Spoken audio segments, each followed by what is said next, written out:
People also coming back, and these youngsters want to know about the manpower shortage. From what we started, and as you rightly mentioned, human tragedy. Now, if that leads to a massive manpower shortage, both in formal and informal sector, how does India handle it? Because we all know there's such a huge unorganized sector that operates in India. 90%. 10% is the formal sector, 90% is unorganized.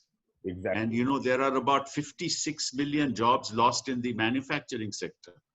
There are 54 million jobs lost in the construction industry. There are about 8 million jobs lost in retail. There are 20 crores, 206 million jobs lost in agriculture. Yeah. That's There the kind of... There are companies, I'm seeing this research, there are companies like unicorn startups which have lost their valuations completely, in a way decimated during this period, because obviously it was Corona situation, but also there was no preparedness to deal with the pandemic.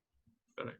And that's true. There were 21 unicorns. You know that the unicorn must have a investment of $1 billion. So there were 21 unicorns in this country. And they've all, some of them are facing very real problems. The question is today, there is no roadmap for the future in this country. No roadmap is provided. You only have statements. You only have people,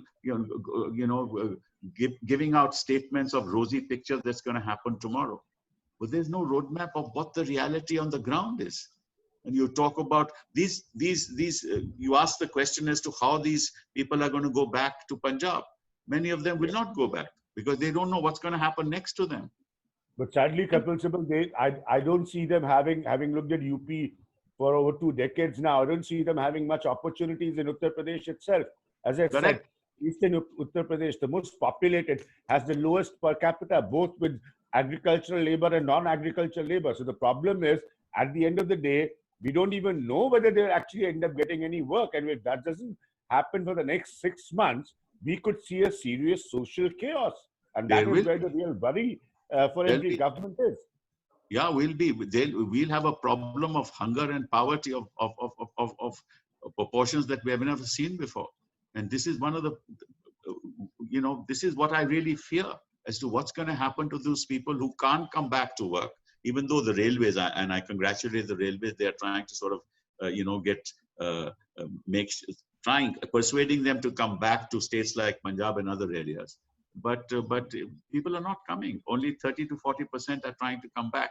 And then, of course, you have the 15-day quarantine period. So when you go back, and then you have restrictions in the manufacturing units and other units where you because of social distancing, the same kind of nature of work and manner of work, that also is going to change. So I don't know how people are going to adapt to this and how companies are going to adapt to this. And there's no roadmap for the future. In the multiple key portfolios, Kapil, Sibal, you've had in the government of India, as I said, you have a rare experience from HRD to IT. How can these institutions help? Now, one way we talk the language of startup India, okay, and that's or digital India. These are popular jargons being used today. How can an IITs or the IIMs, you work with IIT Bombay, as you just said, how could they help? Because at the end of the day, at some level, they will have to come down to create structures where even those who are non-IITians find a job through their ideas. The problem is, you're moving from the real world to the judicial world, from the physical world to the digital world. Now, unless you have the digital infrastructure in place, you can't help much. And the digital infrastructure is not in place, unfortunately. You see, how many people in this country, for example, have internet? How many people in this country have broadband?